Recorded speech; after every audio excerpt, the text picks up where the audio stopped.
Tayo pong lahat ay manalangin.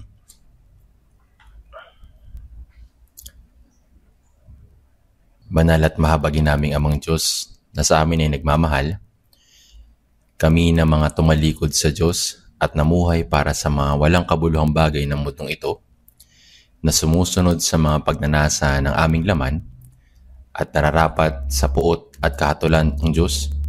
Subalit, dahil sa iyong dakilang kahabagan, inibig mo kami at naawa ka sa amin. Nung hindi pa namin kilala ang Diyos, ang Panginoong Hesus ay pinasan sa kanyang sarili ang sumpa at kahatulan na nararapat sa amin. At sa pamamagitan ng mahalagang dugo na idinanak, ay siya ay namatay at tinugasan niya ang aming mga kasalanan magpakailanman. Nagpapasalamat po kami sa iyong dakilang biyaya na nagligtas sa amin ng walang anumang aming mga gawa, upang hindi na kami humarap pa sa kahatulan at parusa. Kami na minsan ay nabuhay para sa mga walang kabuluhang bagay ng mundong ito ng walang pag-asa, ngayon ay nagpapasalamat po sa iyo sa pagbibigay sa amin ng buhay na walang hanggan at pag-asa, at sa pagtulong sa paggabay sa amin na mamuhay sa nalalabi namin buhay bilang karapat-dapat na mga anak ng Diyos. Kami na mga tinubos ng mahalagang dugo ng Panginoon ay nagtitipon ngayon sa harap ng Panginoon upang purihin ng kanyang dakilang biyaya at pag-ibig, upang matuto ng kanyang salita at magkaroon ng fellowship sa kanyang banal na kapulungan. Nagpapasalamat po kami para dito. Maging sa sandaling ito, naniniwala po kami na ang Panginoon ay kasama namin.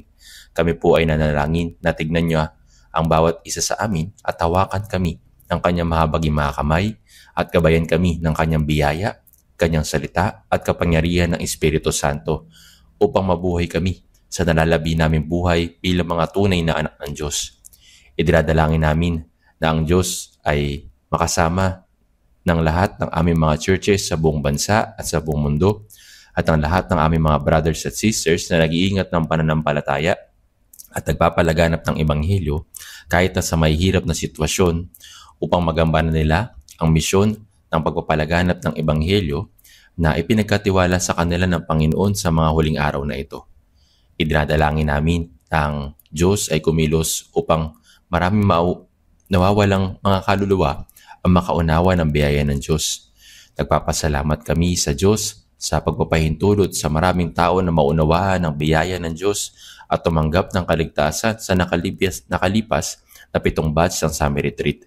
Gabayan mo po ang mga bagong naligtas na brothers at sisters upang sila ay mamuhay bilang mga anak ng Diyos na mayroong buhay na walang hanggan at pag-asa sa nalalabi nilang buhay.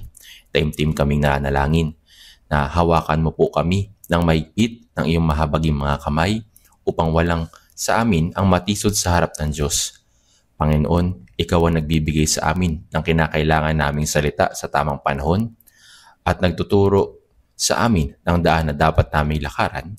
Tulungan mo po kami maunawaan ang salitang nais mong ihayag sa amin sa sandaling ito at ng banal na kalooban ng Diyos. Idinadalangin namin ito sa pangalan ng Panginoong Hesukristo. Amen.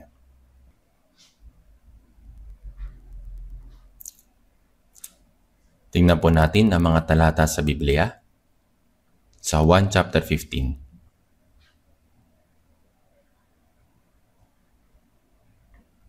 1 chapter 15. 1 chapter 15, mula sa verse 1 hanggang 8, babasahin po natin ng sabay-sabay. 1 chapter 15, verse 1 hanggang 8, babasahin po natin ito ng sabay-sabay.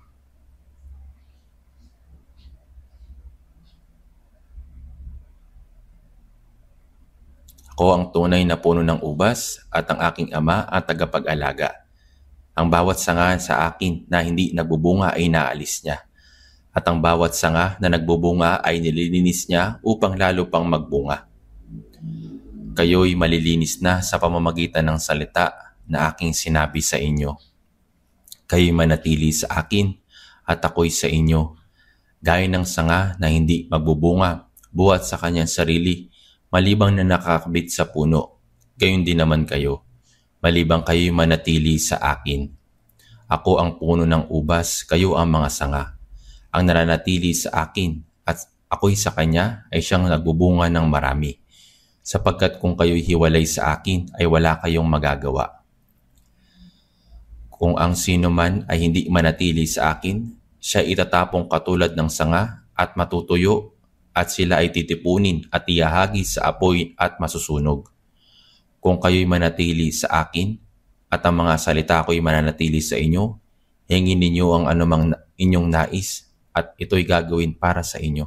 Sa pamamagitan nito'y niluluwalhati ng aking Ama na kayo'y magbunga ng marami at maging mga alagad ko. Hanggang dito po.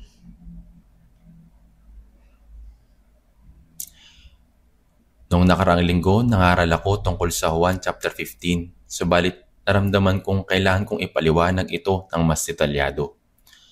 Kaya binasa ko muli ang Juan chapter 15. Sa nakalipas na 7 batches ng summer retreat, mas maraming tao ang nagkatipon kaysa sa ating inaasahan. Sa bawat session, nasa pagitan ng 11,000 hanggang 12,000 nakatao ang dumalo sa kabila ng iba't ibang kaabalaan at marami sa kanila ang nakinig ng mensahe at kumbinsido na sila ay naligtas. Marami rin ang nagpabautismo. Naniniwala tayo na ang pinakamahalagang gawain para sa atin na mga naligtas ay bahagi ang dakilang biyaya at pag-ibig ng Diyos na ating natanggap sa mga hindi pa naliligtas upang sila rin ay maligtas at makibahagi sa buhay na walang hanggan at pag-asa. Kaya't ang mga naligtas ay gumagawa ng malaking pagsisikap at pagsasakripisyo upang mag-evangelize hindi lamang sa kanilang sariling pamilya, kundi sa kanilang mga kamag-anak, kaibigan at kapitbahay na nawawala pa rin ang mga kaluluwa.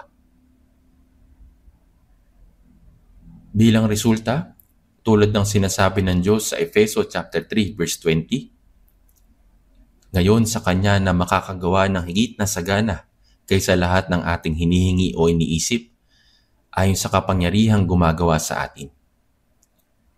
Kapag ang unang naligtas ay nagkakaisa sa puso at isipan upang ipangaral ang Ebanghelyo at isagawa ang gawain ng Diyos, ang Diyos ay gumagawa sa gitna nila. Ito ang kapangyarihang gumagawa sa atin. Ayon sa kapangyarihang gumagawa sa atin. Ang pinakadakilang kapangyarihan ng Diyos ay ang maunawaan ng mga nawawalang kaluluwa, ang biyaya ng Diyos at maligtas. Gaya ng sinasabi ng talata, sa Kanya na makakagawa ng higit na sagana kaysa lahat ng ating hinihingi o iniisip.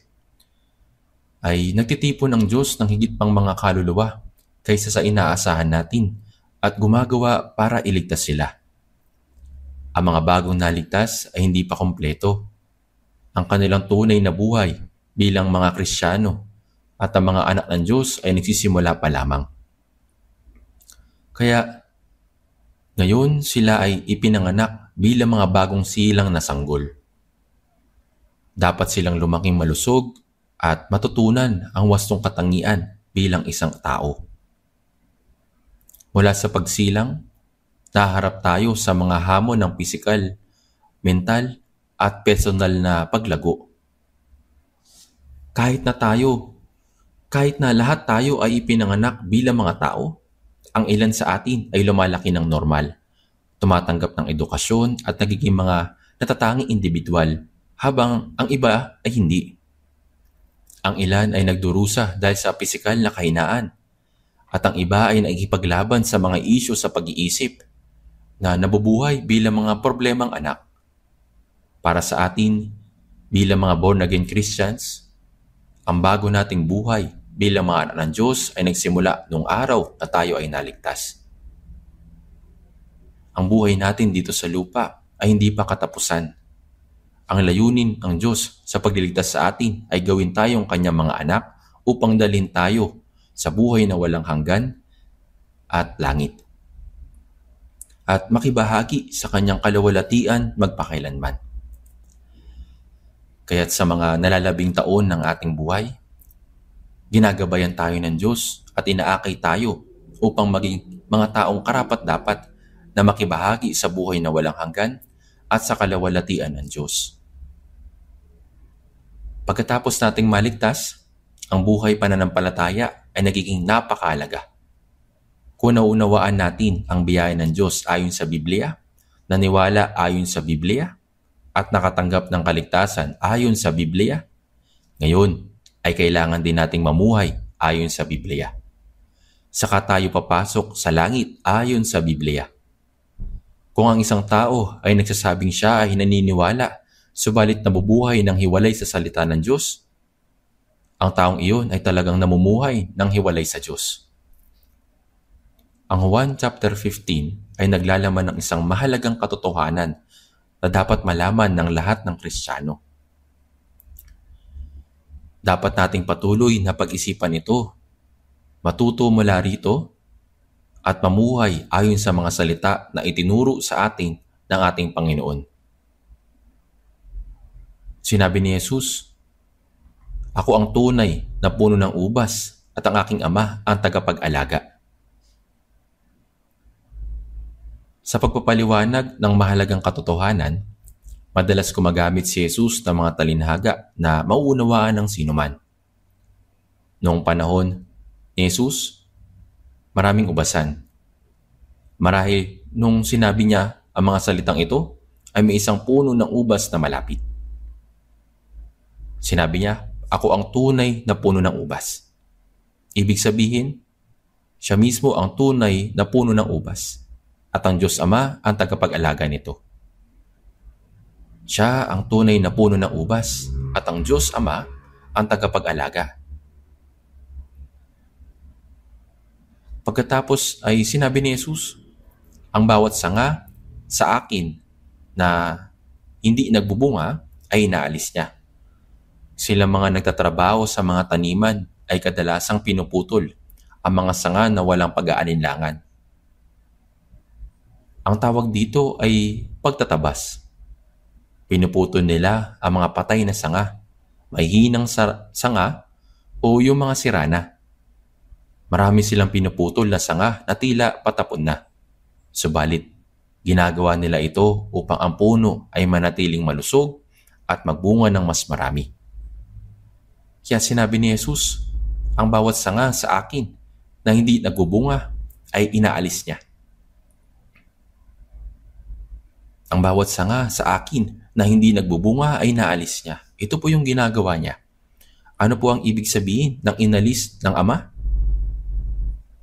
Ibig sabihin, kahit na ang isang tao ay nagsasabing siya ay ligtas, subalit kung sila ay namumuhay sa paraang hindi kalugod-lugod sa Diyos, maaari silang alisin ng Diyos mula sa mga tao kung saan kumikilos ang Diyos. Sinabi rin ni Jesus, at ang bawat sanga na nagbubunga ay nililinis niya upang lalo mangbunga.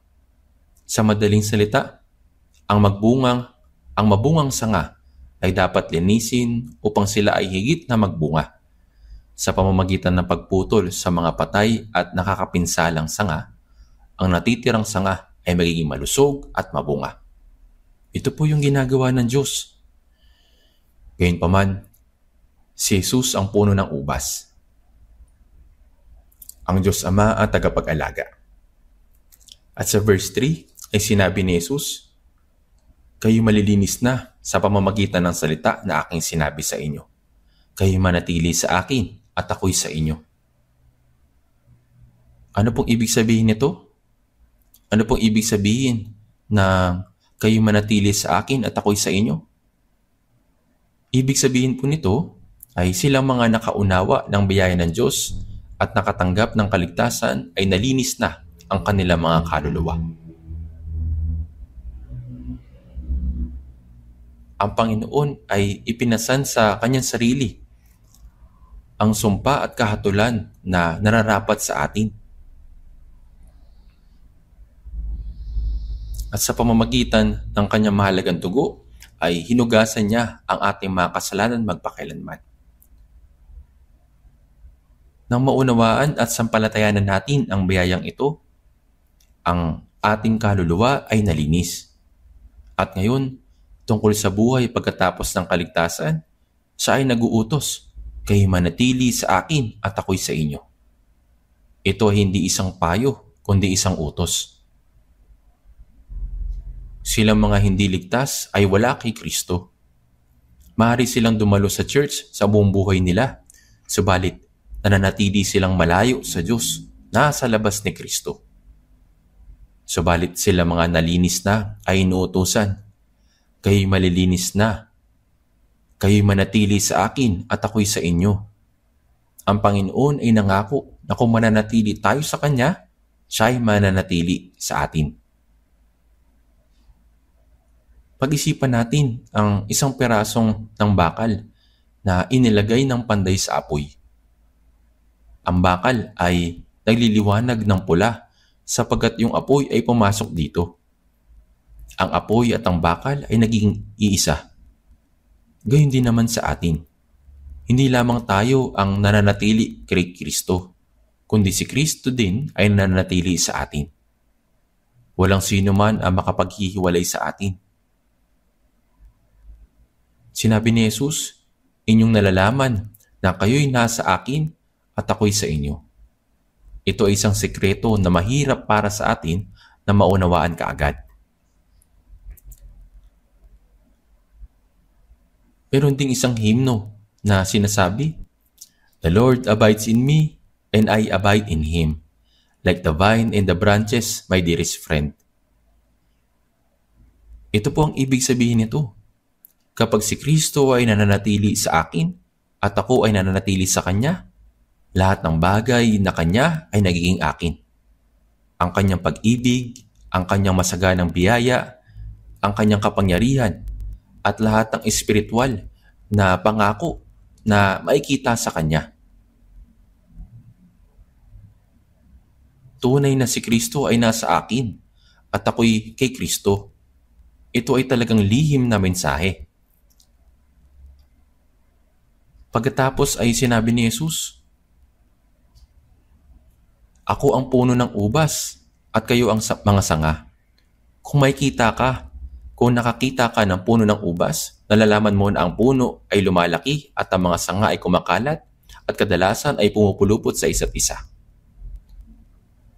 Nagtanim ako ng puno ng ubas sa harap ng aking bahay at ito ay lumaki ng gusto at nagbunga ng maraming ubas. Subalit, mayroong kakaibang bagay. Kahit na gaano kalaki ang puno nito ay hindi maaring gamitin sa paggawa ng kasangkapan o furniture.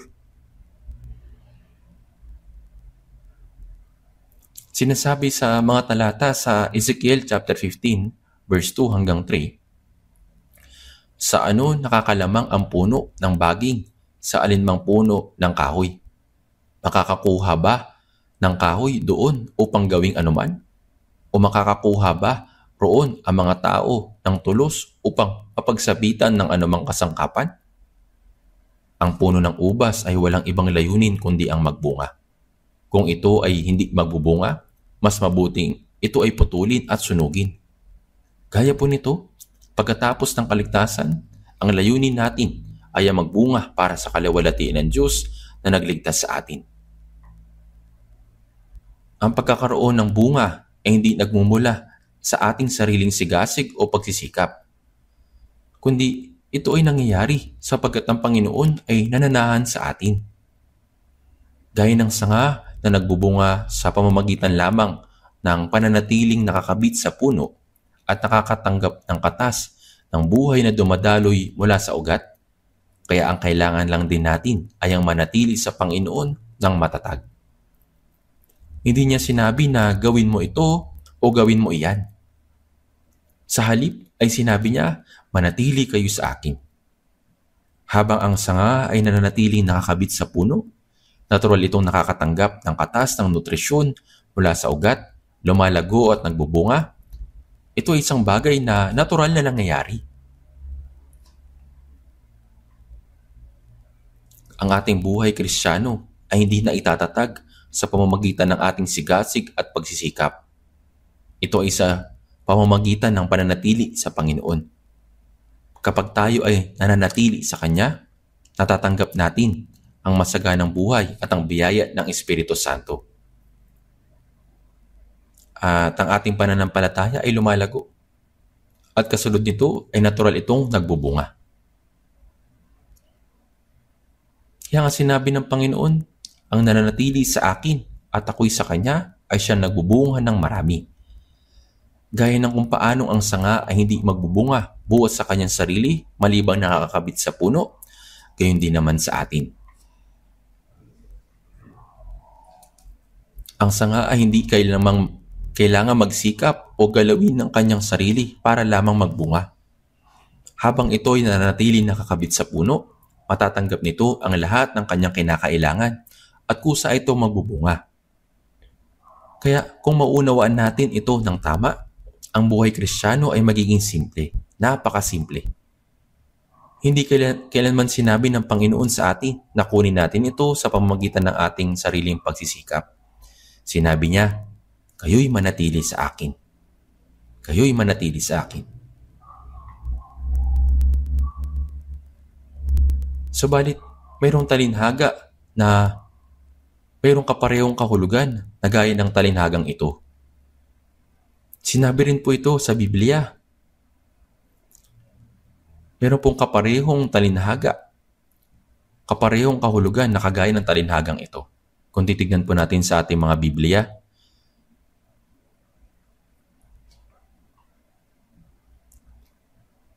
tingnan po natin sa ating mga Biblia, kumubuksan po natin sa unang Korinto, chapter 12.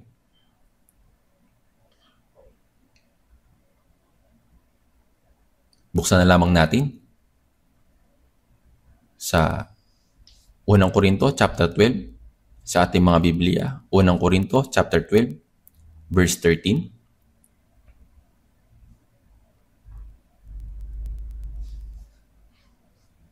Unang Korinto, chapter 12, verse 13. Basahin po natin ng sabay-sabay. Sapagkat sa pamamagitan ng isang espiritu ay binautismohan tayong lahat tungo sa isang katawan, maging Hudyo o Griego, mga alipin o mga laya, at tayong lahat ay pinainom sa isang espiritu. Sa unang Korinto chapter 12, inilalarawan dito ang relasyon natin sa Panginoon. Tayo ang katawan ng Panginoon at siya ang ating ulo. Tayo ang church, ang katawan ng Panginoon. Binubuo natin nang magkakasama ang katawan ni Kristo at siya ang ulo ng katawang ito. Kaya maging Hudyo o Griego, mga alipin o malaya, maging anuman ang estado sa buhay, sila mga naligtas ay binautismuhan tungo sa isang katawan. Sila mga naligtas ay binautismuhan sa isang espiritu. Siya ang ulo, tayo ang katawan bilang church. Hindi ko tinutukoy ang tungkol sa ilang espesyal na karanasan habang nananalangin.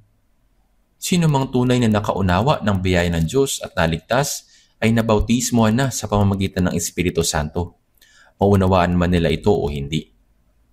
Ang mabautismo ng Espiritu Santo ay nangyari sa oras ng kaligtasan. Iniisip ng ibang tao na ang kaligtasan ay hiwalay na pangyayari at ang mabautismohan sa pamamagitan ng Espiritu Santo ay isang espesyal na karanasan na nangyayari habang nananalangin. Subalit, hindi po ganito. Kapag ang isang tao ay nakarating sa pagkaunawa sa biyaya ng Diyos, ang Espiritu Santo ay nasa kanila. Nasa kanila na ang Espiritu Santo. Kaya sinabi sa Biblia, sa Galatia chapter 3, Galatia chapter 3 verse 2,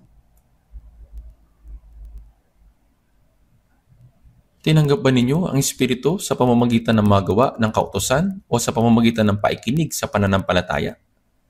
Natanggap ninyo ang Espiritu Santo nang kayo ay nakinig at sumampalataya. Ganito ang mabautismohan ng Espiritu Santo. Sapagkat sa pamamagitan ng isang Espiritu ay binautismohan tayong lahat tungo sa isang katawan. Lahat ng mga naligtas ay iisang katawan na ngayon, iisang katawan. Tunay na espesyal ang nilalaman nito, di po ba? At tayong lahat ay pinainom sa isang espiritu. Hindi lamang sila nabautismohan sa pamamagitan ng Espiritu Santo, subalit Ang ibig sabihin ng pinainom sa isang espiritu ay patuloy na nakakatanggap ng pagtutustos ng espiritual na biyaya. Ang sanga ng puno ng ubas, habang ito'y nakakabit sa puno, natatanggap nito ang nutrisyon pataas mula sa katas na nagmumula sa ugat upang ito ay lumago at magbunga. Gaya nito, ang talata sa unang Korinto chapter 12 ay nagtuturo nang tayo ay naligtas, tayo ay naging iisang katawan sa pamamagitan ng Espiritu Santo na ibinigay sa atin. At ang ulo ng katawang ito ay si Jesus. Opo, si Jesus. Si Jesus ang ulo, at mula sa ulo na siyang sentro, isang katawan ang nabuo. Si Jesus ang ulo. Tayong lahat ay katawan. Kaya basahin po natin sa unang Korinto chapter 12 verse 27. Basahin din po natin ng sabay-sabay. Unang Korinto chapter 12 verse 27. Kayo nga ang katawan ni Kristo at bawat isa'y mga bahagi. Kayo nga, ito ay para sa mga taong naligtas na. Kayo nga ang katawan ni Kristo. Kayo nga ang katawan ng Panginoong kay Kristo at na kay Kristo. Ang bawat isa'y mga bahagi. Maraming bahagi sa katawan. May mata, may bibig, kamay, paa, at iba't ibang mga organ sa loob nitong katawan. Ngunit kay Kristo, sa loob ng katawan na iyon, tayo ay naging iisa. Isa. Gayun din, nang tayo ay maligtas, tayo ay naging katawan ng Panginoon at ang bawat individual ay bahagi ng katawang iyon. Ano man ang tungkulin ng isang bahagi, kayo nga ang katawan ni Kristo at ang bawat isa ay mga bahagi. Kaya nga, gaya ng nakikita natin sa unang Korinto chapter 12, tulad ng mayroong iba't ibang bahagi sa katawan, nang tayo ay maligtas at mabautismo sa isang katawan sa pamamagitan ng Espiritu, bawat isa sa atin ay may natatanging tungkulin na dapat gampanan bilang isang bahagi. Sa oras na ito, wala ako dito para pag-usapan iyon, kundi ang patungkol sa ubas at mga sanga at gayon din ang church. Iyon ang katawan ng Panginoon at ang Panginoon ay ang ulo ng katawang iyon. Kaya, sa pamamagitan ng ulo, ang buong katawan ay naging isa. Naging isa na ngayon. Tingnan po natin ng sandali sa Juan chapter 14. Juan chapter 14, babasahin din po natin ito sa Ebanghelyo ni Juan chapter 14 verse 20. Ebanghelyo ni Juan chapter 14 verse 20. Basahin natin sabay-sabay. Sa araw na iyon ay nalalaman ninyong ako'y nasa aking Ama at kayo'y nasa akin at ako'y nasa inyo. Sa araw na iyon. Kailan ang araw na iyon? Dito, nang si Jesus ay nagsasalita sa kanyang mga alagad, sa araw na iyon ay tumutukoy sa panahon kung kailan ang Panginoon ay mamamatay at muling mabubuhay. Ang Panginoon ay namatay sa krus, nagdanap ng kanyang dugo upang tubusin ang ating mga kasalanan. Pinatawad ang mga ito ng walang hanggan. Pinuksa ang kapangyarihan ng kamatayan at muling nabuhay. At ang sinasampalatayanan natin ay ang kamatayan at ang muling pagkabuhay ni Jesus. Namatay siya upang tubusin ang ating mga kasalanan at muli siyang nabuhay upang bigyan tayo ng buhay na walang hanggan at kapangyarihan. Kaya ang araw na iyon ay tumutukoy sa panahon kung kailan ang Panginoon ay muling mabubuhay. Sa araw na iyon ay malalaman ninyong ako'y nasa aking Ama at kayo'y nasa akin at ako'y nasa inyo. Ang Panginoon ay nasa akin at ako ay nasa Panginoon.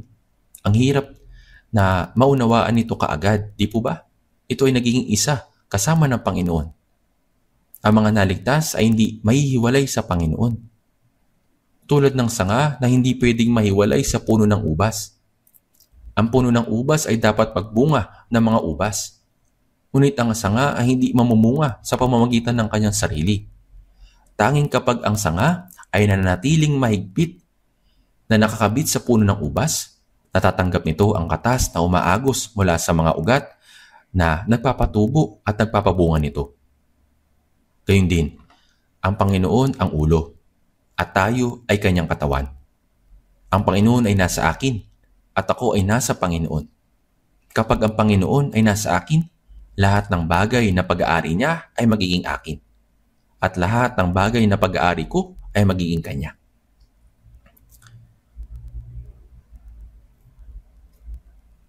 Ang Panginoon at ako ay hindi pwedeng maghiwalay. Ang sanga ay hindi magbubunga sa kanyang sarili, malibang ito ay nanatili nakakabit sa puno ng ubas. At ang puno ay hindi magbubunga kung walang mga sanga. Maaari bang tumubo ang mga ubas mula sa pugad ng puno? Hindi. Hindi sila lalago. Sa makatuwid, ang puno ng ubas ay lubos na umaasa sa mga sanga upang magbunga. Dahil ang sanga ay nakakabit sa puno, natural itong magbubunga. Gayun din, ang relasyon sa pagitan natin at ang Panginoon ay hindi mapaghihiwalay. Hindi ito maaaring hatiin. Nasa atin ang Panginoon at ako ay nasa Panginoon.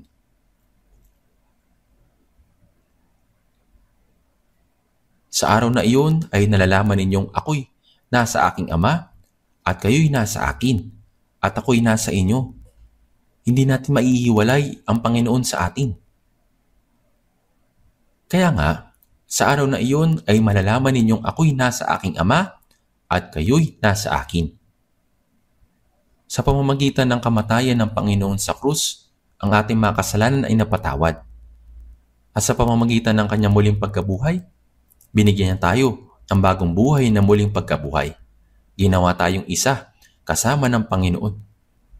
Tayo ay pinagkaisa kasama ng Panginoon. Ang Panginoon ay hindi maaring mahiwalay sa atin. Tayo ay pinagkaisa kasama ang Panginoon. Sa pamamagitan ng kanyang kamatayan, doon sa krus, ang kasalanan ay napatawad na. Kaya tayo naging isa kasama ng Panginoon. Hindi maaaring mahiwalay sa atin. Tignan po natin sandali sa ating mga Biblia. Sa 2 Korinto chapter 6 verse 16. 2 Korinto chapter 6 verse 16. Babasahin din po natin ito ng sabay-sabay. 2 Korinto chapter 6 verse 16. Anong pakikipag-isa mayroon ng templo ng Diyos sa mga Diyos-Diyosan, sabagat tayo templo ng Diyos na buhay, gaya ng sinabi ng Diyos. Ako'y mananahan sa kanila at lalakad sa gitna nila. Ako'y magiging kanilang Diyos at sila'y magiging aking bayan. Sinasabi ng Biblia, sapagkat tayo templo ng Diyos. Kapag ang isang tao ay naligtas, siya ay nagiging templo ng Diyos. Sa unang Korinto chapter 6 verse 19, hindi ba ninyo nalalaman na ang inyong katawan ay templo ng Espiritu Santo na nasa inyo? Ang Espiritu Santo na nasa atin ay nasa atin. Kaya ang inyong katawan ay isang templo. Hindi dapat natin dungisan ng kasalanan ng ating mga katawan na templo ng Diyos. O hindi ba ninyo nalalaman na ang inyong katawan ay templo ng Espiritu Santo na nasa inyo na tinanggap ninyo mula sa Diyos? Sino man nagkakasala gamit ang kanilang katawan ay dinudungisan ng templo ng Espiritu Santo. Dahil ang Espiritu Santo ay nananahan sa loob natin, ang ating mga katawan ay templo. Kukunin ko ba ang mga sangkap ni Kristo at gagawin kong mga sangkap ng isang masamang babae? Huwag nawang mangyari. Sinabi sa unang Korinto chapter 6 verse 15. Hinahatulan ito ng Biblia. Ngayon, hindi dapat natin gamitin ang ating mga katawan ayon sa gusto natin. Ang katawang ito ay ang templo ng Diyos. Ang Espiritu Santo ay ninanahan sa loob natin, sapagkat tayo templo ng Diyos na buhay. Gaya ng sinabi ng Diyos, ako'y mananahan sa kanila at lalakad sa gitna nila. Sinasabi ng Biblia na ang mga naligtas na mga banal ay ang templo. Ako'y mananahan sa kanila, ang Diyos ay mananahan sa mga naligtas. Ako'y mananahan sa kanila at lalakad sa gitna nila. Ako'y magiging kanilang Diyos at sila magiging aking bayan. Ibig sabihin nito, ang Panginoon ay kumikilos sa atin. Ang sanga ay nagbubunga kapag ito ay nanatiling nakakabit sa puno ng ubas. Sapagkat kung kayo'y hiwalay sa akin, ay wala kayong magagawa. Ang isang sanga ay hindi magbubunga palibang ito ay nanatiling nakakabit sa puno. Siya itatapong katulad ng sanga at matutuyo sa Juan chapter 15 verse 6. Ito ay magiging walang pakinabang. Sila ay titipunin at ihagi sa apoy at masusunog. Ang ating katawan ay templo ng Diyos. Ako'y nananahan sa kanila. Ang Panginoon ay nanahan kung saan ang mga ligtas ay nagtitipon. Ang Panginoon ay nasa atin at ang Panginoon ay kumikilos sa atin. Ako ay magiging kanilang Diyos at sila ay magiging aking bayan. Kaya, ang relasyon sa pagitan ng mga naligtas at ang Panginoon ay talagang mahiwaga. Ito po'y mahiwaga. Ito po'y lihim. Kung titingnan po natin sa ating Biblia, makikita po natin ito. Yung relasyon sa pagitan natin ng mga naligtas at ang Panginoon ay talagang mahiwaga. Kumikilos siya sa kalagitnaan natin.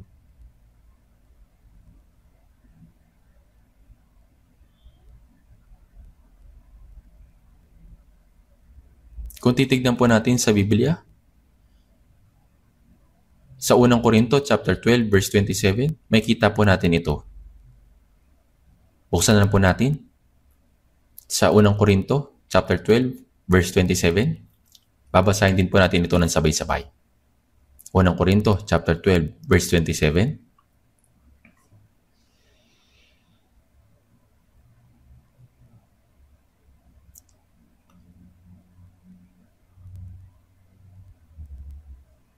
Unang Korinto chapter 12 verse 27. Basahin po natin ng sabay-sabay.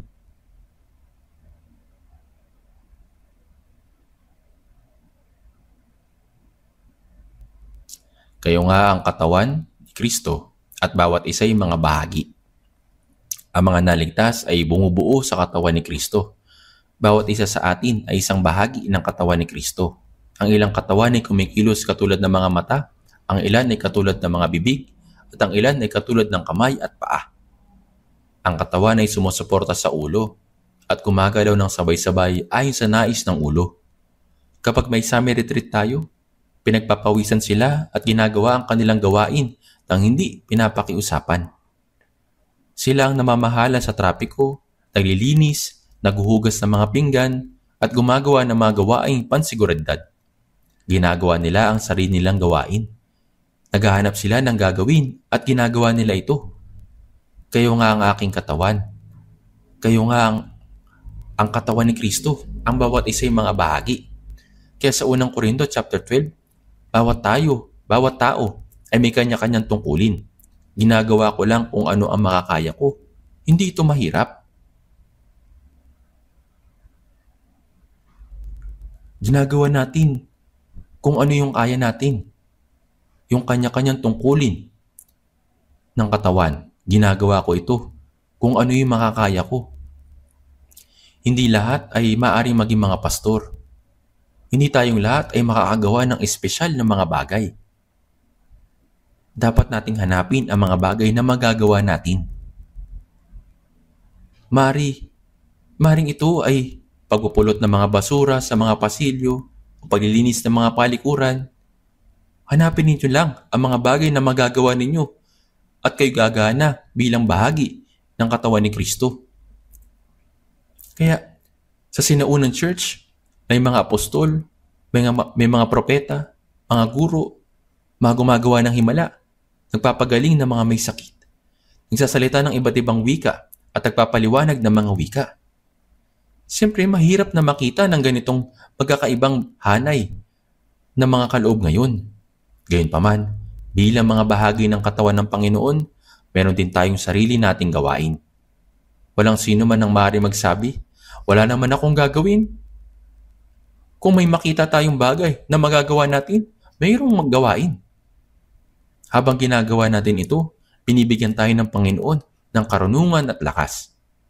Kaya nga, ang church, ang katawan ng Panginoon, ay konektado sa ulo at lumalago sa pananampalataya. At habang lumalago ang pananampalataya, natutupad ng church ang kalooban ng ulo. Sinabi sa Biblia sa Juan chapter 1 verse 16, at mula sa kanyang kapuspusan ay tumanggap tayong lahat, biyaya na sinundan pa ng ibang biyaya. Tayo ay patuloy na tinutususan ng kapuspusan ng Panginoon, biyaya na sinundan pa ng ibang biyaya. Ang biyaya ay hindi minsan lang na tinatanggap at natatapos, kundi ito ay patuloy na itinutustos. Biyaya na sinundan pa ng ibang biyaya. Sinabi sa Juan chapter 10 verse 10, "Ako'y pumarito upang sila'y magkaroon ng buhay at magkaroon nito ng may kasaganaan." Nang tayo ay maligtas, tatanggap natin ang buhay. Hindi lamang ito kundi tinatanggap natin ang buhay ng may kasaganaan. Ang biyaya ng Panginoon ay hindi natin tinanggap ng minsanan, kundi patuloy itong pinagkakaloob para sa atin. Biyaya na sinundan pa ng ibang biyaya. Ang Panginoon ay patuloy tayong tinutususan ng mga espiritual na biyaya. Dahil dito, habang tayo ay nagkatipon sa fellowship sa church, ang katawan ni Kristo, natatanggap natin ng saganang buhay at biyaya ng Diyos. Gamit ang buhay at kapangyarihang iyon, tinutupad natin ang kalooban ng Diyos at namumunga para sa kanyang kaluwalhatian. Ito ang normal na kalagayan ng church. Tayo po ay namumunga para sa kanyang kaluwalhatian. Tinutupad natin yung kanyang kalooban na magkakasama. Sama-sama natin itong ginagawa at namumunga para sa kanyang kaluwalhatian. Ngayon, tingnan po natin sa ating mga Biblia, Colossus chapter 2 verse 19. Colossus chapter 2 verse 19, babasahin din po natin ito ng sama-sama. Colossus chapter 2 verse 19. Basahin natin sabay-sabay. "At hindi kumakapit sa ulo, na sa kanya'y ang buong katawan na tinutususan at pinagsasanib sa pamamagitan ng mga kasukasuan at mga litid ay lumalago ng paglagong mula sa Diyos." At hindi kumakapit sa ulo. Ang mga salitang ito ay mahirap unawain. Ibig sabihin nito, ang mga taong hindi kumakapit sa Panginoon na siyang ulo, sinasabi nila tayo mga bahagi ng church na katawan ng Panginoon. Ngunit hindi nila sinusunod ang Panginoon na siyang ulo. Sa madaling salita, ito ay tumutukoy sa mga hindi sumusunod kay Kristo na siyang ulo at hindi kumakapit sa ulo. Ang katawan na ito ay dapat kumapit sa ulo.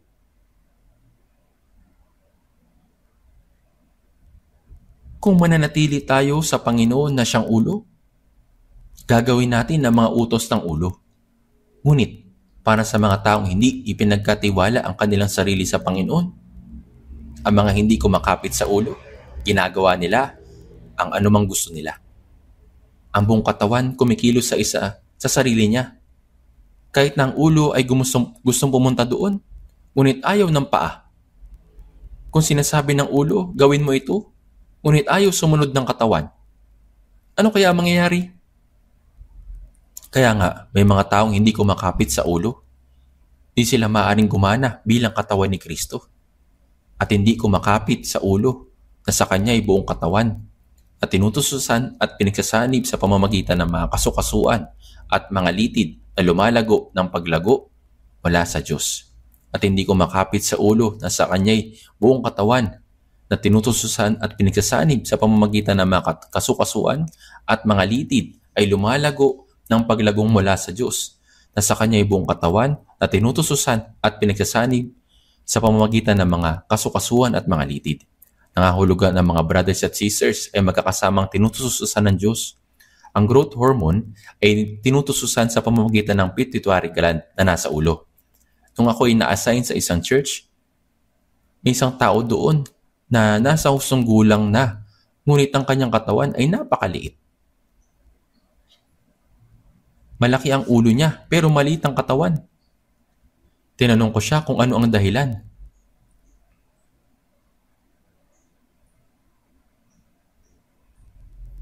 Malaki yung kanyang ulo, pero maliit yung kanyang katawan. Tinanong ko siya kung ano po nangyari. Nang operahan siya ng doktor para sa lymphatic gland, hindi sinasadya, pinutol niya glands na nag-uugnay sa growth hormone. Kaya hindi siya paring lumaki. Malaki ang ulo at naging matanda na siya, ngunit ang height niya ay pangbata. Ang katawan ay tinutususan ng mga bahagi ng katawan na sa Kanya ay ang buong katawan na tinutususan at pinagsasanib sa pamamagitan ng mga kasukasuan at mga litid ay lumalago ng paglagong mula sa Diyos. Sabi dito, mayroong biyaya ng Diyos na direkta nagmumula sa Kanya patungo sa akin. Mayroon pang mga biyaya na nagmumula sa mga brothers at sisters. Ang Diyos ay nagtutusos sa atin ng espiritual na biyaya sa pamamagitan ng brothers and sisters, kaya tayo lumalago ng magkakasama. Kahit na ang kanyang kamay ay malaki, ngunit ang kalawang kamay ay maliit, hindi ito mabuti. Kailangan pantay ang katawan. Kaya nga, nasa Kanya ay ang buong katawan na tinutususan at pinagsasanib sa pamamagitan ng mga kasukasuan at mga litid ay lumalago ng paglagong mula sa Diyos. Kailangan nating malaman na tayo itinutususan sa pamamagitan ng mga naligtas na mga brothers at sisters. Maaaring makuha natin ng direkta sa Diyos ang biyaya, ngunit kadalasan ito ay tinutustos sa atin sa pamamagitan ng brothers at sisters na nagkakaisa. Pagkatapos nito, lumalago ng paglagong mula sa Diyos. Ang ating pananampalataya ay lumalago. Kaya napakahalaga ng ating church life. Buhay sa church. Tayo ang katawan ni Kristo at ang Panginoon ang ulo. Tayo ay gumagawa bilang mga bahagi ng katawan. Tayo ay iisa. Our beloved brothers and sisters, we are close as one body. Our hearts are one. Oo, tama. Tayo ay tulad ng iisang katawan. Ang ating puso ay isa rin. Kaya tayo ay naging katawan ng Panginoon. At ang ating pananampalataya ay maaaring lumago ng sama-sama. At pagkatapos, maaari tayong mamunga para sa kalawalatian ng Diyos.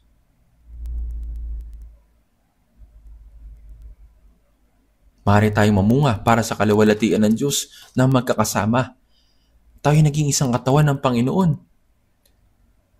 At yung ating pananampalataya patuloy na lumalago ng magkakasama. Ngayon, tingnan po natin sa ating mga Biblia. Mateo chapter 5, verse 48. Basahin po natin, Mateo chapter 5, verse 48. Babasahin din po natin ito ng sabay-sabay. Mateo chapter 5, verse 48.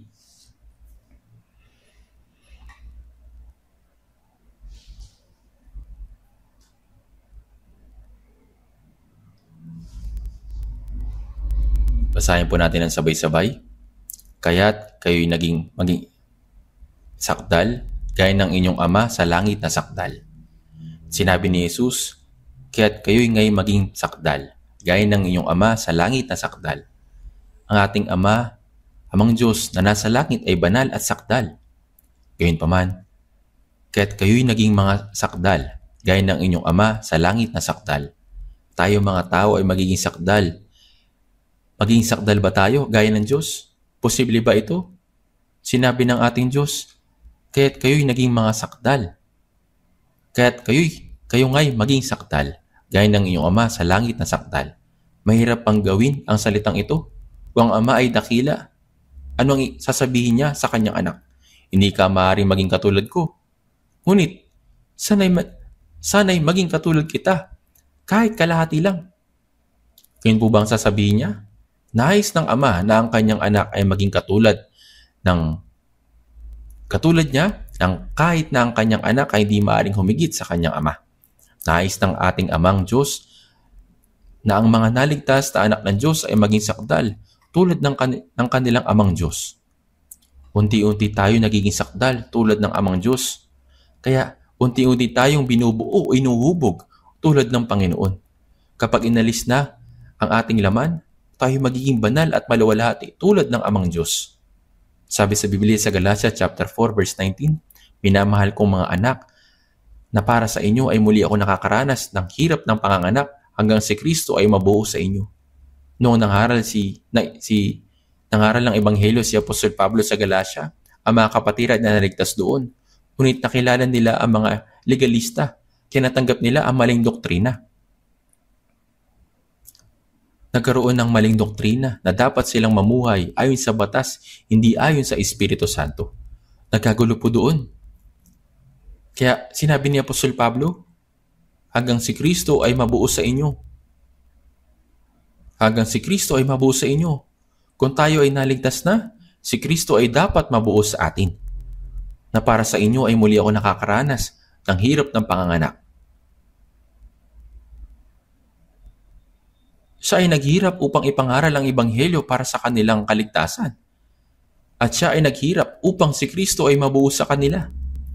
Ang isang ina ay naghirap na isilang ang mga anak. Doon na ba iyon nagtatapos? Dapat siya maghirap muli upang palakihin ang mga bata upang sila ay maging dakilang tao. Ipinangaral ni Apostol Pablo ang Ebanghelyo sa mga kapatid sa Galacia. Kaya sila ay naligtas.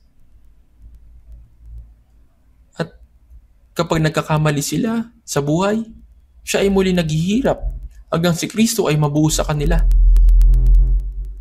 Hanggang si Kristo ay mabuo sa kanila, nakakaranas si Apostol Pablo ng paghihirap ng panganganak.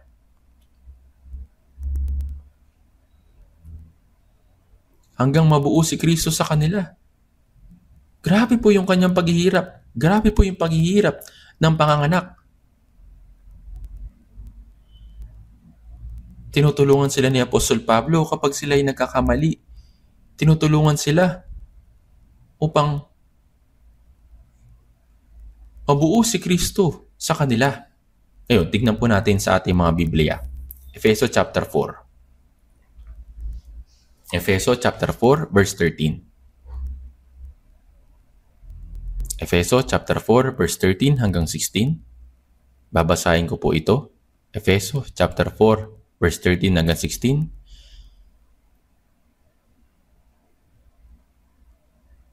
Basahin po natin sabay-sabay. Hanggang makarating tayong lahat sa pagkakaisa ng pananampalataya at sa ganap na pagkakilala sa anak ng Diyos, hanggang maging taong may sapat na gulang, hanggang sa sukat ng ganap na kapuspusan ni Kristo. Tayo'y huwag nang maging mga bata na tinatangay ng mga alon at dinadala ng bawat hangin ng aral sa pamamagitan ng pandaraya ng mga tao, sa pamamagitan ng kanilang mga katusuhan sa paraang mapandaya, kundi humahawak sa katotohanan na may pag-ibig, lumago tayong lahat sa Kanya na siyang ulo. Sa makatuwid ay si Kristo, na sa Kanya ang buong katawan ay nakalapat na mabuti at nagkakaisa sa pamamagitan ng bawat litid, ayon sa paggawa ng sukat ng bawat bahagi ay nagpapalaki sa katawan tungo sa ikatitibay ng sarili sa pag-ibig. Hanggang makarating tayong lahat sa pagkakaisa ng pananampalataya at sa ganap na pagkakilala sa anak ng Diyos. Pagkatapos ng kaligtasan, ang ating pananampalataya kay Jesucristo, ang anak ng Diyos, at sa ganap na pagkakilala ay dapat na iisa. Ang dahilan kung bakit nahati ang mga taong ligtas ay ang kanilang pananampalataya at pagkakilala ay hindi iisa. May naniniwala sa ganito, naniniwala sa ibang bagay, may nakakaalam ng ganito, may nakakaalam ng ibang bagay. Kung magkaiba ang pananampalataya at pagkakilala, hindi tayo maaaring maging isa. Sa loob ng church, hanggang makarating tayong lahat sa pagkakaisa ng pananampalataya at sa ganap na pagkakilala sa anak ng Diyos, hanggang maging taong may sapat na gulang. Taong may sapat na gulang. Ang komunidad ng ligtas na mga mananampalataya ay dapat maging isang natatangi, ganap na identity. Tama po ba? Hanggang sa ang sukat ng ganap na kapuspusan ni Kristo, dapat ay unting-unting lumago at maging ganap sa sukat ng kapuspusan ni Kristo. Pero paano kung magkaiba ang ating pananampalataya at pagkakilala? Hindi tayo mapupuspos. Tayo huwag na maging mga bata na tinatangay-tangay ng mga alon at dinadala ng bawat hangin ng aral sa pamamagitan ng pandaraya ng mga tao, sa pamamagitan ng kanilang mga katusuhan sa paraang mapandaya. Kapag ang ating pananampalataya ay lumago sa isang tiyak na laki, tayo huwag nang maging mga bata. Sa madaling salita, nangangahulugang ito na ang pananampalataya ay hindi isip bata. Kapag naabot na natin hanggang sa sukat na ganap ng kapuspusan ni Kristo, hindi na tayo tinatangay-tangay na mga alon at tinadala ng bawat hangin ng aral sa pamamagitan ng pandaraya ng mga tao, sa pamamagitan ng kanilang mga katusuhan sa paraang mapandaya. Hindi tayo matitinag. Nangyayari, ang kasunod na sitwasyon kapag ang pananampalataya ay hindi lumalago ng maayos dahil hindi normal ang pananampalataya at pagkakilala. Parang bata sa playground. May may lumapit na lalaki at nagsabing, "Halika bata, bibigyan kita ng popsicle." At sinundan niya ang bata. Sinundan siya ng bata. "Tignan mo, ibibili ako ng popsicle ng lalaking iyon." Pero kapag medyo lumaki na ang bata, iniisip nila, parang kakaibang lalaking iyon. Huwag kang makinig sa kanya. Huwag kang sumunod sa kanya. Maring mapanganib siya. Baka nangunguha siya. Napakaraming sumusubok na tuksohin tayo sa espiritual na paraan. Sa lahat ng nakapaligid sa atin, lumilitaw ang lahat ng uri ng erehe. Tumatanda at nahaharap sa kamatayan ng kanilang mga pinuno ng sekta. Pero sinasabi nilang hindi siya mamamatay. Talagang kakaiba ito.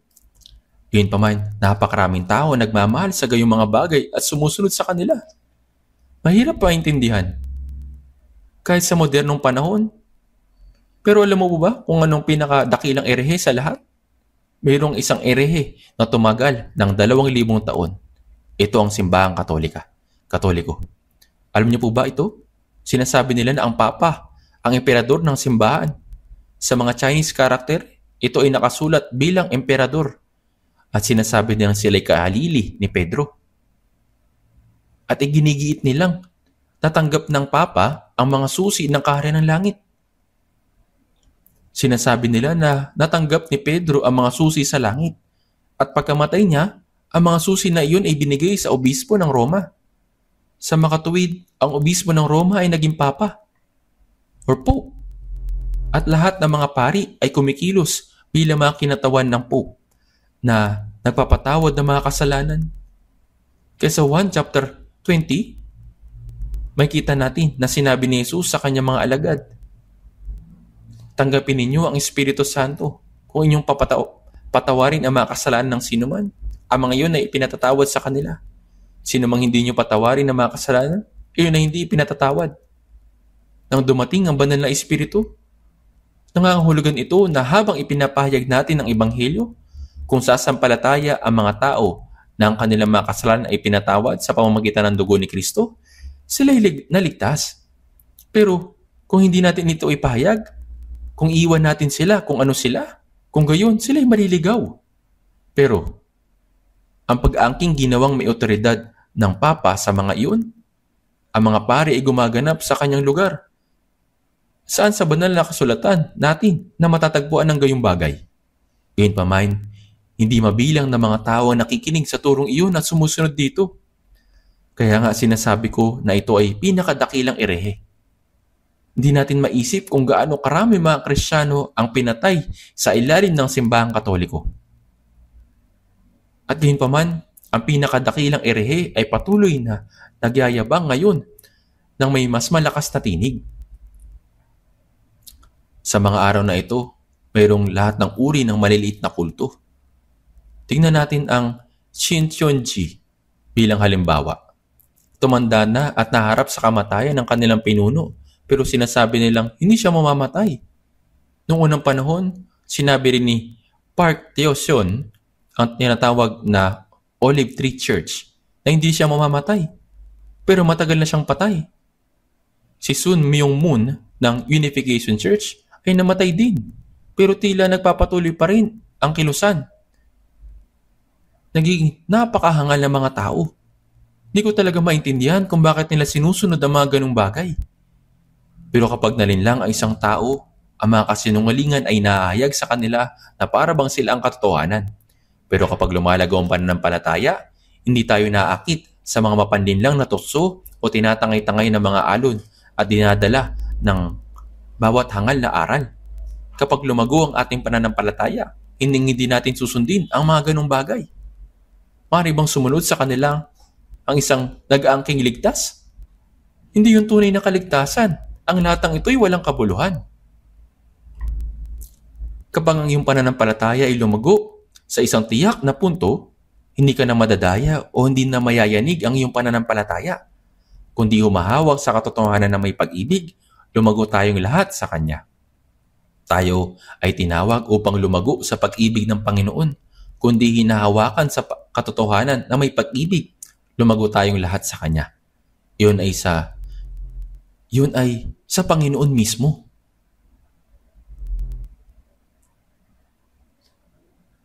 Sa unang Korinto, chapter 13, verse 11, sinabi ni Apostol Pablo, "Nang ako'y bata pa, nagsasalita ako ng gaya ng bata. Nag-iisip ako gaya ng bata. Nangangatwiran ako gaya ng bata. Ngayong ganap na ang aking pagkatao, ay iniwan ko na ang mga bagay ng pagkabata." Nakita po ninyo, dapat tayo lumago. Minsan, kahit ng isang tao ay naipanganak na muli, pwede mo pa rin makitaan ng spiritual immaturity, ang kanilang mga salita o ang kanilang mga kilos. Nang ako'y bata pa, nagsasalita ako ng gaya ng bata. Nag-iisip ako na gaya ng bata. Nangangatwiran ako na gaya ng bata. Gayun din po si Apostol Pablo. Pero pagkatapos ay idinagdag niya, "Ngayon, ganap na ang aking pagkatao, ay iniwan ko na ang mga bagay ng pagkabata." Hindi tayo pwedeng manatiling bata magpakailanman sa ating pananampalataya, di po ba? Ang ating pananampalataya ay dapat lumago ng may kaganapan at dignidad. Lumago tayong lahat sa Kanya. Tayo lalago hanggang sa maabot natin ng Panginoon mismo, na siyang ulo sa makatuwid ay si Kristo. Si Jesus ang ulo ng buong katawan, at tayo bilang Kanyang katawan ay dapat lumago ng higit at higit pa hanggang sa maabot natin siya. Ngayon, muli natin basahin ang Efeso chapter 4, verse 16. Basahin po natin sa Efeso chapter 4, verse 16, na sa Kanya ang buong katawan na nakalapat na mabuti at nagkakaisa sa pamamagitan ng bawat lipid, ayon sa paggawa sa sukat ng bawat bahagi, ay nagpapalaki sa katawan tungo sa ikatatibay ng sarili sa pag-ibig. Na sa Kanya, na siyang si Jesus, ang buong katawan na nakalapat na mabuti at nagkakaisa sa pamamagitan ng bawat litid. Ganyan ang ating pananampalataya. Sa pamamagitan ng mga kapatid, dumadaloy ang tulong. Ang bawat litid ay nakalapad sa isa pang litid. At sa pamamagitan ng mga litid na iyon, ang lakas at suporta ay binibigay. Ang tulong ay dumarating sa atin sa pamamagitan ng ating mga kapatid. Nakalapat na mabuti at nagkakaisa sa pamamagitan ng bawat litid. Iyon ay pinagsasama-sama. Ayon sa paggawa sa sukat ng bawat bahagi, kung paanong ang mga bahagi ng katawan, ang mga kamay, ang mga paa, ang bawat isa ay may ang gawain. Ay nagpapalaki sa katawan tungo sa ikatitibay ng sarili sa pag-ibig. Ang mamuhay sa pananampalataya ay nangahulugang manatili sa katawan ni Kristo, ang church. Nangahulugan ito na kumapit na mabuti sa puno. Sinabi ni Jesus, "Sapagkat kung kayo'y hiwalay sa akin, ay wala kayong magagawa." Nakakapamunga ba ang sanga kung hiwalay ito sa puno? Ano ba ang kahulugan para sa isang sanga na manatiling nakakabit sa puno? Nangahulugan ito na tayong lahat na mga ipinanganak na muli ay mga sanga, at tayo ay mga sanga na dapat manatili sa Panginoon. Ang manatili sa fellowship ay ang manatili sa Kanya. Kung iiwan natin ang fellowship, wala tayong magagawa. Kung kayo hiwalay sa akin, ay wala kayong magagawa. Sino ba ang makapagsasabi ng ganitong mga salita? Walang sino mang tao makapagsasalita ng ganito. Taki ang Diyos lang. Kung kayo hiwalay sa akin, ay wala kayong magagawa. Sa Juan chapter 1 verse 3, nakita natin na ang Panginoon ay lumikha ng lahat ng bagay. At kung wala siya, walang anumang magagawa. Lahat ng bagay ay ginawa sa pamamagitan niya. Lahat ng mga bagay ay ginawa sa pamamagitan niya, at kung wala siya, ay hindi nagawa ang anumang bagay na ginawa. Ito ay isang bagay na Diyos lamang ang makakagawa. Kung wala ako, ay wala kayong magagawa. Hindi tayo makakapamuhay sa pananampalataya ng malayo sa Panginoon. Kaya naman, ano ang kahulugan ng pananatili sa Panginoon? Ang Panginoon ay hindi nakikita. Ang manatili sa Panginoon ay nangangahulugan na makisama sa church kung saan kumikilos ang Panginoon sa fellowship. Pagkatapos maligtas, dapat itong maunawaan ng tao. Ang church ay hindi simpleng pagtitipon lang ng mga tao tuwing linggo upang umawit ng himno, manalangin, batiin ng isa't isa, magbigay ng offering at umuwi. Hindi ganito ang church. Ang ibang reliyon ay ginagawa ang ganitong mga bagay. At may iba pa na mas mabuti pa ang ginagawa. Kapag nagtitipon tayo, hindi tayo church na artificial na paraan, kundi mga ligtas na taong kasama ng Panginoon, binubuo ang katawan ni Kristo. Tayo ay magkakaugnay sa isa't isa sa pamamagitan ng biyaya ng Diyos at buhay. Bumubuo ng isang banal na kapulungan, ang bayan ng Panginoon. Ang mapasama sa kapulungang ito ay makasama ang Panginoon. Ang pag-iwan sa kapulungang ito ay pag-iwan sa Panginoon. Sa Kawikaan chapter 18 verse 1, sinasabi, ang namumuhay na nag-iisa ay nagpapasasa, tinahamak ang lahat ng may mabuting pasya. Hindi ito basta pagtitipon lang, kundi kapulungan kung saan kumikilos ang Espiritu Santo. Ano po sa palagay ninyo? Ang ating church ay totoong katawan ni Kristo, kung saan ang Panginoon ay mismo ay gumagawa. Ang mga ligtas ng brothers at sisters na nagiging isa, iniibig ang Panginoon, sinisikap na mabuhay ayon sa kanyang kalooban at hinahanap na maipangaral ang Ebanghelyo. Kahit nasa initan, may ilan na dumadalo mula nung una hanggang ika-7 session. Ang iba ay nandoon upang maglingkod. Ang iba naman ay para mag-evangelize, upang ibigay ang kanilang sarili na para bang ang buhay ay nakasalalay doon. Meron bang pumilit sa kanila? Wala po. Ginagawa nila ito ng masaya dahil ang Panginoon ay gumagawa sa gitna nila. Efesos chapter 3 verse 20, ngayon, sa Kanya na makakagawa na higit na sagana kaysa lahat ng ating hinihingi o iniisip ayon sa kapangyarihang gumagawa sa atin. Ang Panginoon ay kumikilos, gumagawa sa kalagitnaan natin. Kumikilos siya na may kapangyarihan, gumagawa sa kalagitnaan natin, kumikilos siya. Kung titignan po natin sa Biblia, makita po natin ito. Siya'y kumikilos at gumagawa sa kalagitnaan po natin.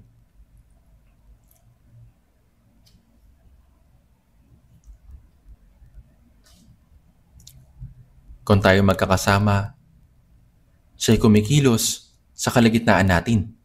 Gumagawa sa kalagitnaan natin.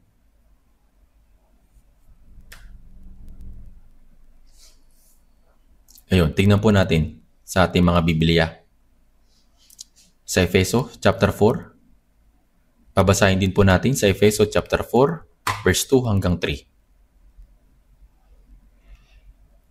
Efeso chapter 4, verse 2 hanggang 3, babasahin din po natin ito ng sabay-sabay.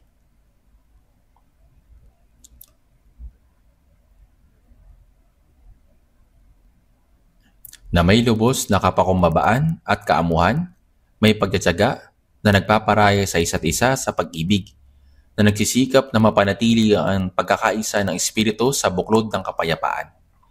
Na may lubos na kapakumbabaan at kaamuhan, ang mga taong ligtas ay hindi dapat ipagmalaki ang kanilang sarili. Walang lugar para dyan. Sa totoo lang, kung mayroong sumusubok na magmalaki, meron ba talagang kumikilala sa kanya? Na may lubos na kapakumbabaan at kaamuan. Sinabi ni Jesus, ako'y maamo at may mapagpakumbabang puso. Sa Mateo chapter 11 verse 29. Si Jesus ay kapantay ng Diyos, siya ang lumikha. Gayunman, dumating siya sa anyo ng isang tao, hindi lamang isang ordinaryong tao, kundi isang naging gaya ng lingkod o alipin mula sa mga tao. Sinabi ni Jesus, ako'y maamo at may mapagpakumbabang puso. Pasan ninyo aking pamatok at matuto kayo sa akin. Ang pagmamataas ay hindi matututo mula sa Panginoon. Ang Diyos ay sumasalungat sa mga mapagpataas. Kung mayroon sa church na nagyayabang o nagmamalaki mula sa atin, ang mga ganong tao ay hindi makakatayo. Kung sino man ay nagmamalaki, sila ay pinagpapakumbaba. Para saan ang pagmamalaki, kung wala namang kumikilala nito? Na may lubos na kapakumbabaan at kaamuhan. Ang kapakumbabaan ay nangangahulugang pababa ng pababa, ibinababa ang sarili. Ang kaamuhan ay nangangahulugang tahimik na sumusunod, gaya ng kordero na dinala sa katayan at gaya ng tupa na sa harapan ng mga gugupit, sa kanya ay pipi. Na may lubos na kapakumbabaan at kaamuhan, may pagtitiyaga at nagpaparaya sa isa't isa sa pag-ibig. Gaano kahaba ang pagtitiis ng Diyos? Kahit na mga tao ay laban sa Kanya at namumuhay sa kasalanan, siya ay matiyaga. Na ang isang araw ay gaya ng 1,000 taon, naghihintay na ang lahat ay dumating sa kaligtasan. Kung mayroon tayong pag-iisip ni Kristo, matitiis rin natin ang mga tao. May ilan na nagtitiis ng ilang beses at pagkatapos ay sinasabi, hindi ko na kaya pa. Kung ganoon, Anong gagawin ninyo? Gusto ninyong labanan ito? Hindi po. Na may lubos na kapakumbabaan at kaunawaan, may pagtsatsaga at nagpaparaya sa isa't isa sa pag-ibig. Dito po, ang kapakumbabaan, kaamuan, pagtitiis na may pag-ibig sa isa't isa, ang pag-ibig ay matiisin. Sa unang Korinto chapter 13 verse 4, ano pong unang bagay na sinabi patungkol sa pag-ibig? Ang pag-ibig ay matiisin. Ang pag-ibig ay pinapasan nito ang lahat ng bagay, paniniwalaan ng lahat ng bagay, inaasahan ng lahat ng bagay, tinitiis ang lahat ng bagay. Ang pag-ibig ay matiisin. Nagsimula ng ganito at nagtapos sa tinitiis ang lahat ng bagay. Ano po ang kahulugan nito? Mga kapatid, ano po ang kahulugan ng magtiis? Bakit tayo nagtitiis? Dahil may mga bagay na mahirap tiisin, kaya tinitiis natin ito. Kahit na ang pamumuhay natin bilang mga tao, kung paanong magkakaiba ang ating muka, ang pagkatao natin ay magkakaiba, at ang kinalakihan natin ay magkakaiba. Napakahirap para sa isang tao na magkaiba na mamuhay na nagkakaisa. Ang lalaki at babae nagmamahalan at nagpapakasal. Ngunit ang pinanggalingan nila ay magkaiba. Ang pagkatao nila ay magkaiba. At ang pagpapahalaga nila ay magkaiba. Kapag dumating ang problema, paring sabihin nila, hindi na sana ako nagpakasal kung alam ko lang na ganito. Tapos ay magrereklamo sila, mag-aaway at minsan maghihiwalay pa. Bakit po? Dahil hindi sila makapagtiis. Ngunit sinasabi ng kasulatan, ang pag-ibig ay matiisin. Bakit tayo nagtitiis? Dahil may mga bagay na mahirap tiisin. Kaya naman tayo nagtitiis. Gaano kahaba ang pagtitiis ng Diyos? Sa pag-ibig, magparaya sa isa't isa sa pag-ibig. Mula sa ating mga brothers at sisters, libo-libo, kahit sa 10,000, bawat isa sa atin ay magkakaiba. Ang pananampalataya ay magkaiba. Ang proseso ng paglago sa pananampalataya ay magkaiba. Ang paraan ng pamumuhay ay magkaiba. Ang pagkatao ay magkaiba. Kung paanong ang mga ganitong mga bagay, ngunit paano ang ganitong mga tao ay magkakaisa? Dapat nilang pagtiisan ng isa't isa sa pag-ibig. Katagalan, maring sabihin ng iba, pagkatapos subukan ng kaunti, hindi ko na matitiis pa. Kung ganoon, anong gagawin mo? Kaya sinasabi ng kasulatan, magparaya sa isa't isa sa pag-ibig na nagsisikap na mapanatili ang pagkakaisa ng Espiritu sa buklod ng kapayapaan. Ano ang buklod ng kapayapaan? Para sa mga naligtas, ang buklod ng kapayapaan ay pag-ibig. Pinag-isa tayo sa panali ng pag-ibig. Tayo ay pinag-isa sa pamamagitan ng pag-ibig. Tayo ay ginapos na may panali ng pag-ibig na nagsisikap na mapanatili ang pagkakaisa sa pagkakaisa ng Espiritu. Magsikap na gumawa ng pagkakaisa. Sa oras na tayo ay naligtas, ginawa na tayong iisa ng Espiritu. Iisang Diyos Ama, magkakapatid, na may kaparehong pananampalataya at mayroong parehong pag-asa na may parehong layunin sa buhay. Ngayon tayo ay iisa. Pinagkaisa tayo ng Espiritu Santo. Kaya sinabi, nagsisikap na mapanatili ang pagkakaisa ng Espiritu. Ngayon ay iisa na tayo. Na may parehong pananampalataya, parehong pag-asa, parehong layunin sa buhay. Tayo po ay magkakasama. Tayo po ay iisa. Tignan po natin sa ating mga Biblia, sandali, sa Colossus chapter 3.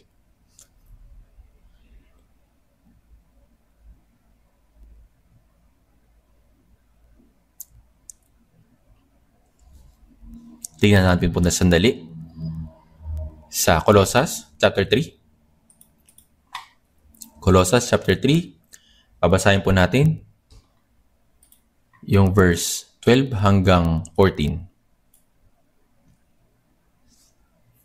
Colossus chapter 3, verse 12 hanggang 14. Babasahin po natin itong sabay-sabay.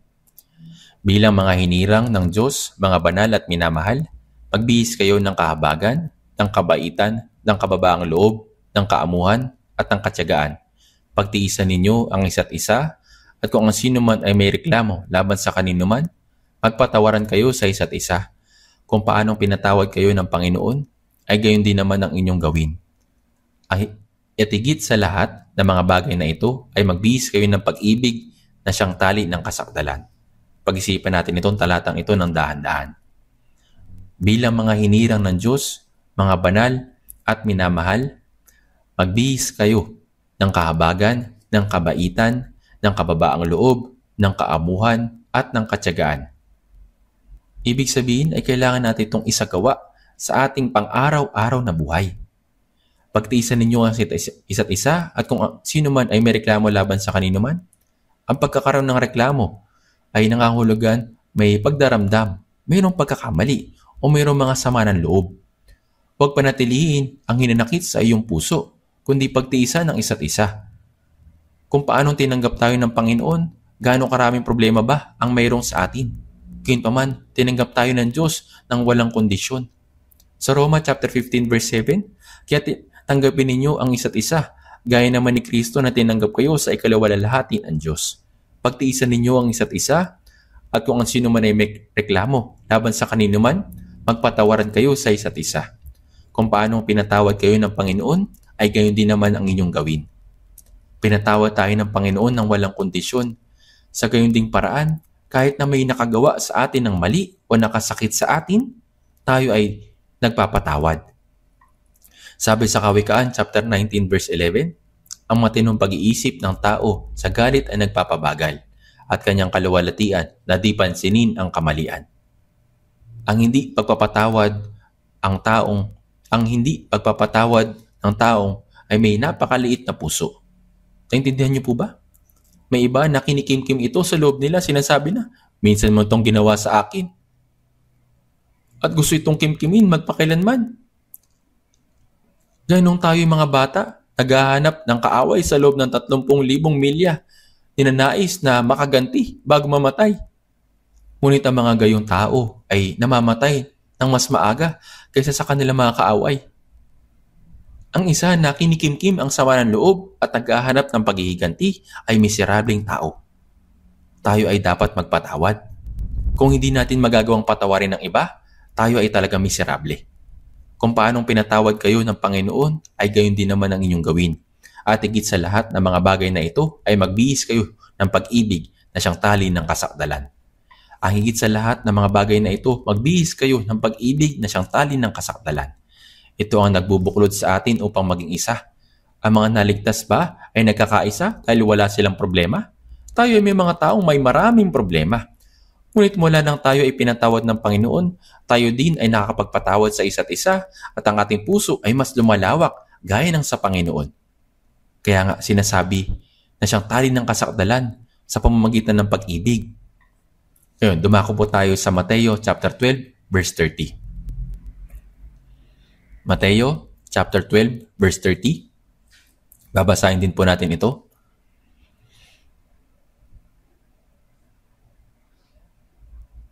Mateo chapter 12 verse 30.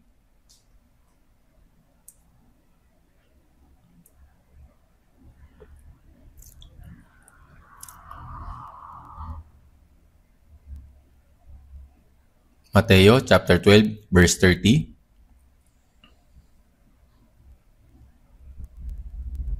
Basahin din po natin ng sabay-sabay ito.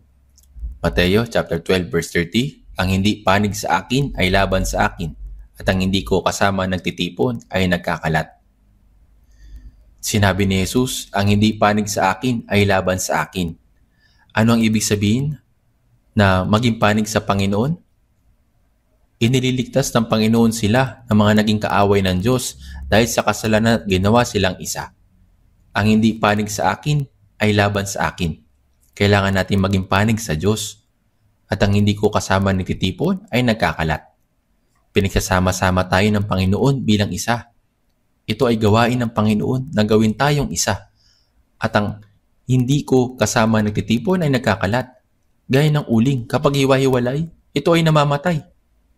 Ngunit kapag ito ay pinagsasama-sama, ang liyab ng apoy ay pumapaitaas. Bagaman tayo mahina at may kakulangan, kung tayo nagkakaisa, abanal ng Espiritu ay kumikilos sa gitna natin. Kapag nagkakaisa,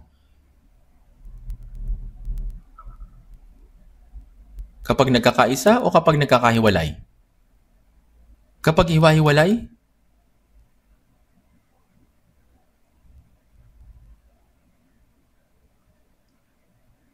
Kapag nagkakaisa, ano pong sagot? Kapag hiwa-hiwalay, namamatay. Ano ang kamatayan? Nagkakaisa, nabubuhay. Hiwa-hiwalay, namamatay. Ano ang namamatay kapag tayo nagkakaisa? Ang gawain ng kaligtasan ay nangyayari. Ang gawain ng banal na espiritu, ngunit kapag hiwa-hiwalay, sila na mga dapat maligtas ay hindi naliligtas. Sila ay namamatay. Hindi tayo ang namamatay, kundi sila na mga dapat naliligtas ay hindi naliligtas. Ang uling na malapit ng mamatay kapag tinipon, nagliliyab muli. Kapag tayo nagiging isa, ang Panginoon ay kumikilos sa atin. Sinasabi sa Biblia na nagsisikap na mapanatili ang pagkakaisa ng Espiritu sa buklod ng kapayapaan. Efeso chapter 4 verse 3. Ang banal na kasulatan ay patuloy na nagsasabi sa atin na magkaisa, na mayroong parehong pananampalataya, parehong pag-asa, parehong layunin ng buhay.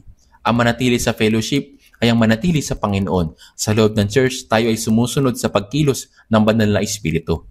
Hindi tayo namumuhay ayon sa ating sariling katigasan ng ulo, sariling pagkatao o sariling paraan, kundi ayon sa kapangyarihan ng Panginoon na kumikilos sa atin. Ang banal na Espiritu ay ginagawang iisa, ang ligtas sa pamamagitan ng salita ng pag-ibig. At ang banal na Espiritu ay kumikilos na may kapangyarihan sa gitna ng pagkakaisa. Kapag tayo ay nagkakaisa sa Espiritu, ang Diyos ay kumikilos. Ito'y kinakatakutan ni Satanas. Kinakatakutan ni Satanas ang pagkakaisa ng mga ligtas. Kaya sinusubukan niyang magbabahagi, magdulot ng alitan, at paghiwalayin. Ang pagkakabahabahagi ay gagawin ni Satanas. Kaya naman, kahit na anong kahirapan ang ating harapin, ang pinakamahalagang bagay sa ating espiritual na buhay ay ito. Kailan may huwag iiwan ang pagkakaisa sa espiritu, ang fellowship. Kailangan nating manatiling matatag sa loob nito at kailan may huwag lumayo. Minsan, may ilan na mukhang tapat sa fellowship, ngunit kalaunan, ang brother or sister na ito ay hindi makita. May nangyari.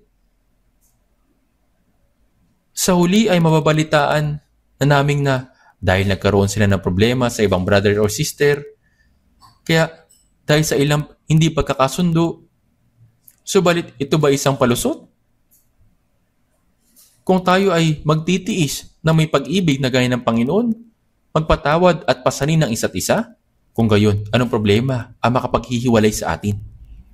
Ang pag-alis sa church dahil sa isang problema ay pag-alis sa Panginoon.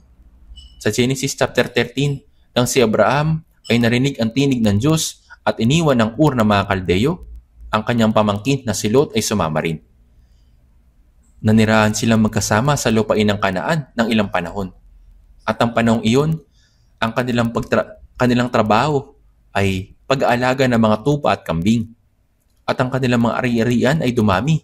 At ang mga pastol ng hayop ni Abraham at kay Lot ay nagtalo para sa magandang pastulan. Kaya sinabi ni Abraham, tayo magkapatid, huwag na tayo magkaroon ng pagtatalo. Kapag kinuha mo ang nasa kaliwa, ako ay pupunta sa kanan. O kapag kinuha mo ang nasa kanan, ako ay pupunta sa kaliwa. Ito pong sinabi ni Abraham. Subalit si Lot ay hindi dapat sumagot na, mabuti, sa wakas may pagkakataon na ako.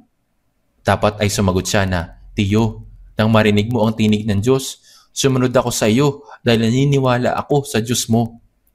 Paano mo hihingin sa akin na iwan ka? Ang paghiwalay sa iyo ay pareho rin sa paghiwalay sa Diyos. Sa halip, sabihin mo na lang na sa akin na mamatay.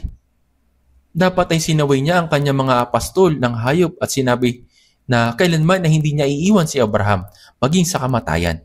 Ang iwan si Abraham ay pareho rin sa pag-iwan sa Diyos. Subalit sa halip ay sinabi ni Lot, Tiyo, paumanhin po, subalit mauna akong pumili. Nang matanaw niya ang Sodoma at Gomora, mukha itong gaya ng halamanan ng Eden na natutubigang mabuti at maayos ng kalagayan. Kaya't siya'y pumunta doon. Si Abraham ay naiwan ng walang anuman kundi tiwangwang na lupain.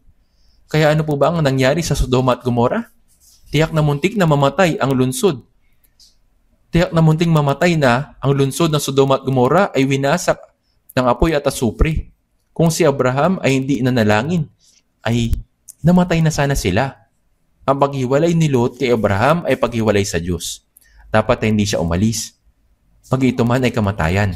Tayo po na mga naligtas ay nasa loob ng church kung nasa ng Panginoon ay kumikilos. Ano man na mangyari, ang pag-iwan sa church na ito ay pag-iwan sa Panginoon. Ito ay hindi dapat mangyari. Ito po ay lubusang sisira sa inyong Christian life, sa inyong Kristiyanong pamumuhay. Meron pong pagkakataon na may isang napakasipag na isinasabuhay ang kanilang pananampalataya, subalit bigla silang nawala. Tinanong ko sila, bakit? Marahil ay mayroong nangyari. Hindi naman ito malaking problema, subalit umalis sila sa church dahil sa mga personal na usapin. Ito ay talagang tunay nakakapanghinayang. Dapat ay huwag kayong umalis. Ang pag-alis sa fellowship ay pag-alis sa Panginoon. Kaya, ano man na mangyari, dapat kayong manatiling matatag at nakakabit sa church at sa fellowship. Bagaman mayroong mga taong tumulak sa inyong palabas, hindi dapat kayo umalis. Tama po? Bakit po ba isang taong itutulak ang iba papalabas? Hindi po nila ito gagawin. Ngayon, tignan po natin sa Biblia, sa Tito chapter 3 verse 14. Tito chapter 3 verse 14.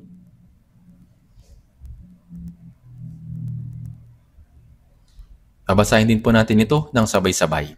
Tito chapter 3 verse 14. Basahin po natin ng sabay-sabay.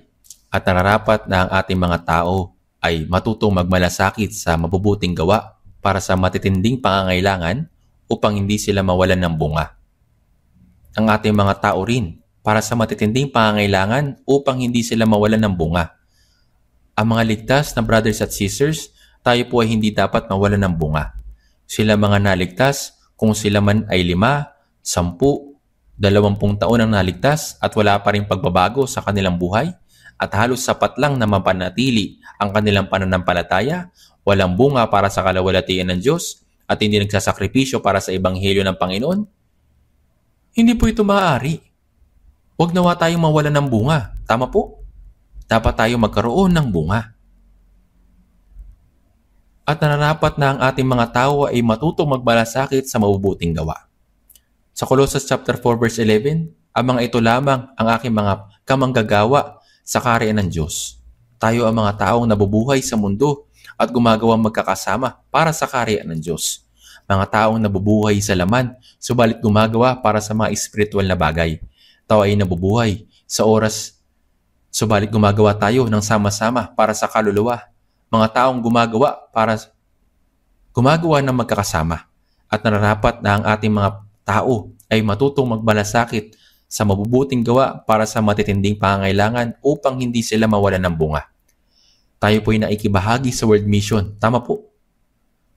Sa kasalukuyan, mayroon tayong higit na 1,090 na mga churches sa 82 na mga bansa. At ang bilang ay lumalaki. Maging sa ngayon, mahigit sa 40 na mga brothers at sisters ay papunta sa Cameroon upang mag-evangelize. Ito po ay nakamamangha. Pero iba pang mga organisasyon na aktibo pang nagsasakripisyong gumagawa sa World Mission na gaya ng ginagawa natin. Gano'n man kahirap tayo ay maghanap, walang sino man. Ginagawa natin ang gawain ito dahil pinagkatiwala ito sa atin ng Diyos. Alam po ba ninyo kung magkano ang ginagastos upang gawin ng World Mission? Hindi ko alam kung kailan ko pa itong banggitin. Subalit ayon sa General Assembly Report noong nakaraang taon, halos 680 million pesos ang ginugugol para sa World Missions. Binibigyan din ba natin ang pagbibigay? Hindi po. Ang kapulungan ay nagbibigay ng kusang loob para sa World Missions, para sa kaligtasan ng maraming mga nawawalang kaluluwa. Ginagawa po natin ito ng kusang loob. Sino po ba ang nagbibigay din sa pagbibigay? Wala po. Tayo ang ating pananampalataya ay lumalago. Lumalago na ng ganito. Kaya, ang Diyos na nasa ating church ay isinasa katuparan ang dakilang mga bagay sa pamamagitan natin. Hindi ko po maipahayag kung gaano ako nagpapasalamat. Sa awit 118 verse 17, Hindi ako mamamatay, kundi mabubuhay. At ang mga gawa ng Panginoon ay sasalaysay. Pagkatapos nating maligtas, tayo ay nabubuhay at hindi namamatay dahil meron pa tayong gawain na dapat gawin. Hindi dapat tayo sumuko sa gawain iyon, sa gawain na tayo lang ang makakagawa. Kaya nga, at nararapat na ang ating mga tao ay matutong magmalasakit sa mabubuting gawa para sa matitinding pangangailangan upang hindi sila mawalan ng bunga. Matuto tayong ilaan ang ating sarili para sa mabubuting gawa upang ihanda sa pangangailangan. Dapat tayong matuto at magsikap na gawin ito. Kung tayo ay masipag na manatili sa fellowship at masipag na ginagawa kung ano ang magagawa natin, ang Panginoon na siyang malapit nang dumating ay sasabihin sa Mateo chapter 25 verse 21, magaling, mabuti at tapat na alipin, ang Panginoon ay pupurihin kayo. Manalangin po tayo.